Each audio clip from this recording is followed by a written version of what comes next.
Welcome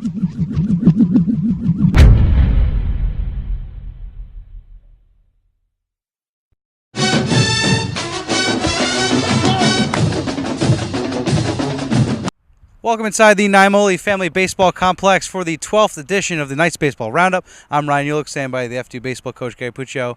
Thank God we're back outside, Gary. How you doing this week? Doing all right there, Ryan. How you doing? Doing pretty good. Now, let's quickly ask the alumni question of the week from Red McGarry again. Red. Yeah, Red asked about what the plans are this weekend for our Alumni Day because the weather forecast says there might be showers on Saturday. So Red and other alumni, to ensure you that we want you here on Saturday.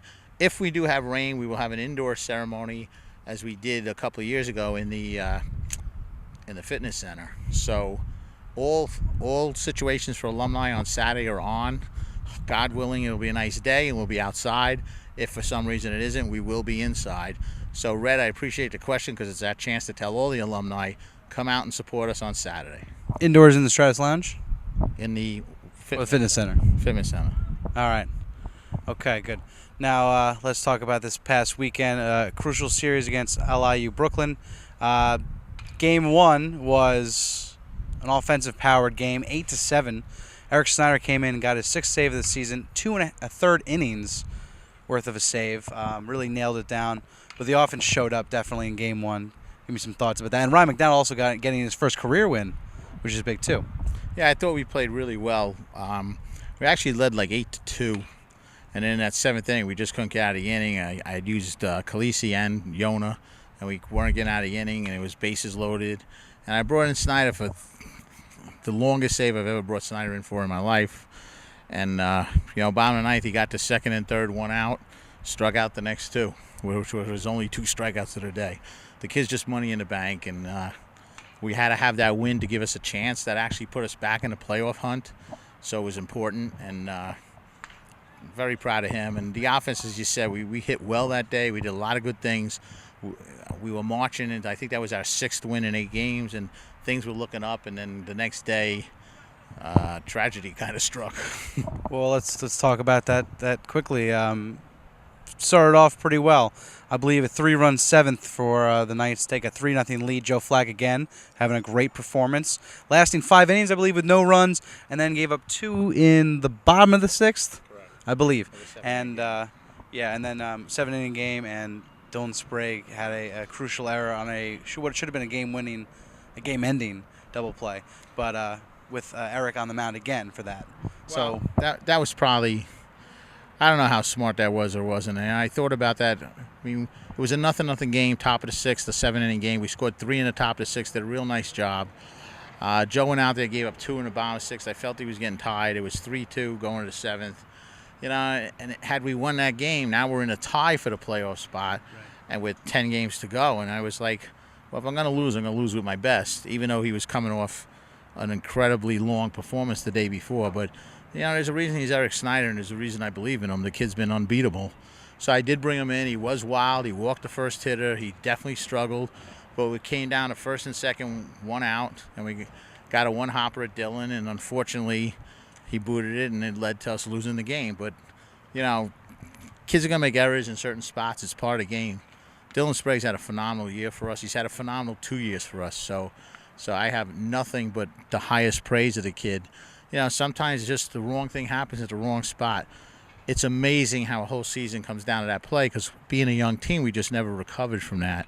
Just didn't bounce back the next day, which is what kind of guaranteed that this season will not be a playoff season. Well, tell me about that, what you hope that experience will be like for some of the underclassmen kind of coming in and finishing. Like you said, I mean, the last 2 games of that series, it kind of seemed like the wind was taken from them after starting so brightly. But what do you hope they take away from it? Well, one of the things I said to them, I said, if you want to look at the first 2 games, the score was 11-11. And then the last 2 games, it's 15-0 them. And that's a definite sign of a young team that just didn't rebound. It was a heartbreaking loss. And that would have been 7 out of 9. And like I said, it would have put us right in a playoff picture. And I think the kids all knew that. And it was so deflating for them that they just didn't bounce back the next game. It was 10-0. I thought we played better the next day, but we ended up losing 5-0. So it's kind of like the balloon busted, and then there wasn't much to do about it at that stage of the game. I think that's a definite correlation to them being young. And I've told them that. I said, as it turned out, Wagner had lost 2 to Mount St. Mary's, and in all honesty, had we won both those games that day, we would have been sitting in a 3-way tie. Right. So you just never know. I mean, it's just unfortunate that that we didn't get it done, and then we couldn't rebound. And rebound is part of baseball. You're going to lose some heartbreakers, you're going to lose some tough games, and we were a hot team, and we lost a tough game, and all of a sudden we don't hit it all. We scored no runs for the next 2 games. It's hard to accept, but I just realize it's part of being young, and hopefully they learn exactly that from it. That listen, you never know. I mean, you still had a shot. You had to go out and win this series. You still had a shot, even though you lost that second game. And hopefully, like you said, next year things will be different. Right. Hopefully, I think the silver lining out of all this. I mean, it's kind of a season-long thing. Unlucky losses, close losses. One booted ball turns into whatever. It's a younger team. Going forward, they take it in stride, and have they been taken in stride? Do you like the way they're kind of reacting to it? They've played hard all year long, but even offensively, on Sunday's game, bases loaded, no out, we don't score, nothing game, and then boom, next thing you know, we give up 2-3 runs. There's definitely baseball's always got a correlation to the inning before. When you score, you have to stop them from scoring that inning. It's all about momentum, and we just had a hard time creating that all year long. Central Connecticut, first and third, bottom of the ninth, down 6-5, nobody out. Got my 3, 4, 5 hitters coming up. You figure we're at least tying this game, and we don't do anything. It's just been, that key hit or that key run we just haven't gotten, or that key defensive play. And we've been so close. We've been so competitive in so many games. But the bottom line is you have to win. And right now they haven't done that. And hopefully the experience they're gaining this year will make them do that. I mean, one of the things I still say, I play one junior, Riley Moonen, in center field. Everyone else on the field is a freshman or sophomore. Some of the pitchers are juniors, but as far as the position plays every day, and I think that has something to do with the offense. It's a learning experience, and they'll get there. I firmly believe they'll get there next year. Absolutely. I believe that too, following them along all season long. On a brighter note, Monday night was the Athletic Awards Banquet, 2014 edition. Our own Corbin Gapski had a huge part in it. He also took home an award, so shout out to him. We'll see him. 6'1", 205-pound winner. Yeah, right. Hailing from Syracuse, New York, yada yada. We all know. He got the inaugural Jay Horwitz Award. Goes to undergrads in the Sports Information Office, and that go above and beyond the call of duty. He definitely has this year. And if you've seen him in the interview, much better dressed than I am all year long. So shout out to him. He'll be with Joe Borelli and John Chalupa dual interview after the break. Also, Coach, usually every team gets a night award and the MVP award. MVP, obviously, season's still ongoing. Don't have an MVP. No word on that yet. But the night award goes to Jack Loftus. Yeah, it was a great opportunity to reward Jack for all the work he does for us in the bullpen. I use a bullpen like crazy, and people know that. I mean, Anthony Calisi's going for the appearance record this weekend, and Yona's got like 75 appearances. Snyder has like 70. I mean, I've been a bullpen guy my whole career. It's just something I always have believed in. And you need a guy down there that takes his job seriously as far as getting those guys ready for games and stuff. And Jack's been as good as I've ever had down there, and I just felt it was a great opportunity to reward him finally for all the hard work he always gives. I mean, he's just, the epitome of a team player, and it was nice to give him, and all the guys on the team feel that way about him. He's just one of those kids that everybody likes, who cares about the team first, and it was just a nice feeling to finally be able to reward him. And that is the embodiment of the night award. And like you mentioned, Anthony Calisi, this weekend, he needs one more appearance to tie the all-time appearance record. And like you said, Yona might be number 2 before it's all said and done. Eric might get number 3. We'll see how it goes. But this weekend series, Bryant, big series. And Friday, I mean, all 4 games come out to the Naimoli Family Baseball Complex behind me here and support your Nights. But Anthony might get in the game on Friday. He might tie the record. And give me a preview of the Bryant Bulldogs. Yeah, well, first to talk about what you just said with Anthony, Yona, and Snyder, they will end up 1, 2, 3 because they're all juniors. So unless something strange happens, I think Yona's only like 5 behind Anthony, and Eric is like 3 behind Yona. So they're all guys who are going to probably make 100 appearances in their careers before they're done, which is an incredible number when you think about it. Bryant is the best team in the league. We're going out and playing the powerhouse team. They've shown that all year long. I know they struggled a little bit last weekend. They split with Sacred Heart, but they've been pretty dominant all year long. They're ranked in the top 50 or 60 in the country. This is no easy task. They have phenomenal pitching. We're in for a long weekend and a tough weekend, but hopefully we'll be up to the task. One of the things I talked to the guys today at practice, before practice today, was I told them that, here's a chance for you to make a statement about next season, that we're not going to be a team that's easily beaten. And I think we proved this year that we're not easily beaten. Now it's time to start turning those late season close games into some W's, and this would be a great time to do that. No doubt about it. This is the 12th edition. 13th edition next week, and then the week after should be a season wrap, Knights Baseball Roundup. Season's over? Not yet. Oh, okay. Not even close. Not even close. Like you said, big weekend coming up. Come support your Knights. It's the last home series. And right after this, our own Corbin Gapski. You got something to say? I know you want it. Yes, because I've been waiting all year to use this line. We're now, you've been calling them to close. You've been talking. I say it's time to turn it over to the great Gapski. Did you come up with that yourself? Corbin encouraged it. Okay. If you follow him on Twitter, that's his Twitter handle, so it's a good one. I think it's kind of cheesy. But anyway, right after this, he will have John Chalupa and Joe Borelli, two different pitchers coming in different directions, two different storylines, but both good stories. We'll have that right after this. I just want you to know that. Yes, Gary? I just want you to know that you finished in the top 3 all-time of hosts for a Baseball Nights Roundup. Really? Yeah, there's only been 3 hosts. I know. But we got next year, too, and I'm sure I'll be back. In fact, I know I'll be back. I don't know about me.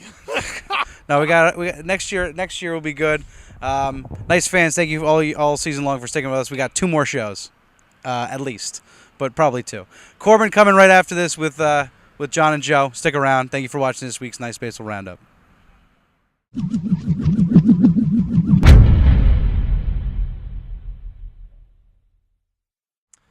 Hey, thank you, Ryan, and I just want to say thank you, Ryan, for the recognition on the award I won this past Monday at the Athletic Awards Banquet. It was a great honor. And Coach Puccio, I don't think I'm 205 pounds anymore. That was my playing days weight. I think I'm down to 190, maybe a little bit, trimmed up a little bit. But I'm joined here today with junior pitchers Joe Borelli on my left and John Chalupa on my right. I had to have these 2 people on the show today because they're turning an impressive season for the Knights. They both have some good stories for you, so let's introduce John Chalupa. John Chalupa, his first 2 years of college, played in Texas in junior college. On my left is Joe Borelli, NJCBA Rookie Pitcher of the Year his freshman year. He's battled back from an injury, has proved himself for the Knights, coming back to vintage form, as Coach Puccio says. But let's start with John Chalupa. John, again, like I said, you played your first 2 years of college baseball in Texas. So I have to ask, if someone's watching at home, they want to be an aspiring college baseball player. I want to know, what's it like playing away from home the first 2 years of college, or going away from your family at all? I personally enjoyed it. I think that if any kid has the opportunity to play somewhere else and move away from home and play college baseball, they should. It's a different experience, and it's also a nice life experience too. Different cultures, and the game of baseball is played differently through different areas of the country. So it was a real good experience. Now, what did you learn, or what did you take from down there to bring up to here, New Jersey? It was those first 2 years were really more of a learning experience for us, and for me actually. Since it was a junior college, you had a lot of kids that didn't have the grades, or maybe just weren't good enough to play at the Division I level. So getting all these good kids in and helping them get better and actually move on to the Division I level, if not get drafted. So it was really good, and it was a nice learning process. Well, I'm glad you're here, and welcome to New Jersey. Especially good to welcome you. So, Joe, let's talk about you a little bit. Like I said, your freshman year, you were the NJCBA Rookie Pitcher of the Year. Last season, you struggled a little bit for the Knights, but now you're back to vintage form. But you began the season with an injury. So you've battled back. I heard you had a plausible case for maybe a red shirt with the injury that you had, but now you worked your tail off in the weight room, and now you're back for the Knights. You turned in 2 great consecutive starts against LIU Brooklyn and Central Connecticut State. So just tell me about that process for you and how you worked yourself back to this form. Well, to start off, it was pretty bad get injured that early in the season. After the last season, I wanted to come out strong, put on a good performance. So I realized once I had to get back, I had to put a lot of work in, weight room, doing stuff on my own, throwing on my own, and just getting back into normal, my work routine, and just normal in-shape pitcher. Now, what kind of mentality have you been playing with this year rather than last year when you had a little bit of struggles? I just had to give myself confidence. Like, I know I can do it. I had to just put my confidence back in me. My coach gave me confidence, give me the ball consecutively again this year. So just having that, like, people behind you gives me all the confidence in the world. Now, I was going to go back to John Chalupa. I got to stay with you. You just mentioned it, the confidence factor. Coach Puccio, I talked to him on the side a little bit. He mentioned that he's getting more and more confidence in you as you matured and has developed as a pitcher. So what does that mean to you as a pitcher to get more and more confidence coming from the coach you've had for 3 years now? I mean, that's all you want from a coach is basically just he has your back. He's always behind you, and he knows that you could go out and do the job. So that gives me all the confidence in the world from him, which is a good thing as a pitcher because that's half the battle is go out there, you know you could do your job. Now, John, you've been one of the bright spots for the Knights as well this season, been turning some impressive starts I've seen here at the Naimoli Family Baseball Complex. So you tell me about the confidence a little bit and what's been working for you this season. Well, as far as confidence is concerned, it's really nice to be on a team where, you know, all the players and the coach are behind you with everything and every decision that you make. Our assistant coach, Coach Skoll, calls my games, and it's really nice that he's on the same page that I am with everything. And as far as things that are working, you know, just if it's on, it's on. I mean, the last game I didn't have the greatest game, but I mean, I had everybody behind me, and you know, it gave me the confidence to keep going out there for the next inning and do the job. Now, I'm interested about this next question because, Joe, this is your third year now here. John, this is your first. So I want to see what kind of answers are different here. So, John, what's been your best experience so far here at FDU, and it's only your second semester here? I'd have to say probably, you know, being with the guys and the team camaraderie all together. You know, being with these group of guys, I mean, we just became good friends real fast. You know, it was real great. You know, down in Texas, it was a little bit different. You know, you went in there knowing that you were only going to be with those guys for 2 years and then move on. So I wasn't able to get, you know, as close as I was down there as I am here. But, you know, these guys opened their arms up to me and, you know, just felt like I was back at home. And your roommates, Shane Siebler and Riley Moon, they're not driving you too nuts yet? No, I can deal with Riley and Shane. Shane does the dishes, I heard, so we've got to keep Shane on for a little while. Now, Joe, again, this is your third year here, so I want to know what's been your best experience so far as a Knight, 3 seasons so far. My best experience was definitely going to the playoffs first year. I mean, coming in with 16 new guys, turned the program around under Coach Pooch. It was a great experience learning from like all the seniors we had. Great guys like Kresge, Eli, Sherbin, Holsey. It was just a great experience, and it definitely made me a lot more better as I am now. Absolutely. Learning from them. So, like I said, folks, I'm joined here today with Joe Borelli and John Chalupa of the Knights, both junior pitchers, both turning great seasons for the Knights. Make sure every week to watch the Knights Baseball Roundup with Ryan Uhlich and Coach Gary Puccio of the Knights. And finally, I want to mention it's Mother's Day weekend, so I want to send all the mothers out there a happy Mother's Day. Thanks for driving your kids to the ballpark every day, waking them up for school, making them lunches, ironing their shirts. I know my mom did everything of those for me, so I got to give her a shout out for that. But make it out to the Naimoli Family Baseball Complex this weekend as the Knights take on Bryant, the Bulldogs, here at the Naimoli Family Baseball Complex starting on Friday and concluding the series Sunday against the Bulldogs, like I mentioned. Guys, I want to thank you for taking time to talk to me, and best of luck the rest of the way, guys. Thank you. Thank you, Corb. There you go. Have a great day, folks.